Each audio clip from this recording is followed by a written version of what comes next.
Iran Israel पर एक बड़े हमले की तैयारी कर रहा है और इस बार ये तैयारी जो हो रही है वो सैटेलाइट के माध्यम से हो रही है। यानी कि हम कह सकते हैं कि स्पेस से इस बार ईरान एक बड़ा हमला इजराइल पर करने वाला है। तो क्या जो इजराइल है वो अपनी बैलिस्टिक मिसाइल को और घातक बनाने जा रहा है, और अगर ये बैलिस्टिक मिसाइल और घातक होती है तो फिर कहा जा सकता है कि मौत का तांडव इजराइल पर देखने को मिल सकता है। आसमानी आफत इजराइल पर आ सकती है।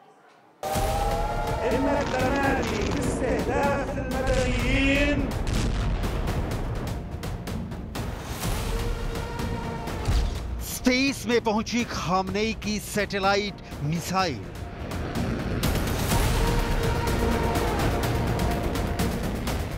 अंतरिक्ष से देखेगा जमीन पर, दहलाएगा ईरान।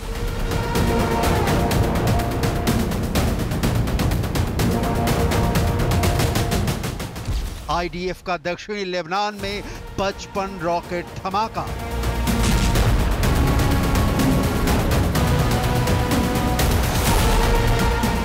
नसरल्लाह ने खोल दिए कत्यूशा रॉकेट के 600 गोदाम।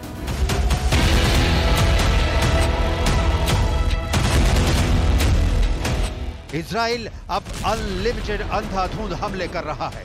गाजा में हमास लड़ाकों को दौड़ा दौड़ा कर मार रहा है। लेबनान में हिजबुल्लाह लड़ाकों को बारूदी धमाके से दहला रहा है। लेकिन नेतन्याहू आर्मी के लिए टेंशन देने वाला मैसेज तेहरान से आया है। इजराइल का कट्टर और सबसे बड़ा दुश्मन बहुत बड़े वॉर के लिए रेडी हो रहा है। स्पेस से इजराइल को दहलाने का रोड मैप खामनेई के टॉप कमांडर्स ने बनाया है। ये ऐसा वॉर प्लान है जिसकी काट ना तो अमेरिका के पास है ना ही इजराइल के पास। खामनेई के इस टेरर की पूरी डिटेल तेल अवीव तक पहुंच चुकी है।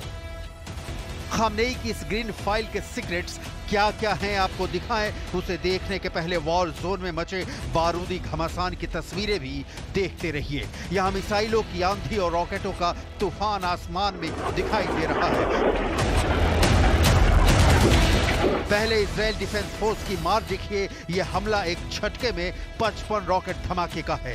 इजराइल ने हिजबुल्लाह के वॉर हेडक्वार्टर को बारूद से पाट कर कई लड़ाकों को कब्र में पहुंचा दिया है। इजराइल ने लेबनान के सफेद शहर और आसपास के इलाके में यह हमला किया है। आईडीएफ के रॉकेट अटैक से सफेद शहर में कई जगह भीषण आग लग गई। सफेद फ्रंट पर हिजबुल्लाह को निशाना बनाने के बाद आईडीएफ के जंगी जेट दक्षिणी लेबनान के काफ्र रुमान में बमबारी की है। इजरायली लड़ाकू विमानों ने दक्षिणी लेबनान के ब्लीजा में एक इमारत पर हमला किया। इस बिल्डिंग में हिजबुल्लाह के कई लड़ाकों के मारे जाने की आशंका जताई जा रही है।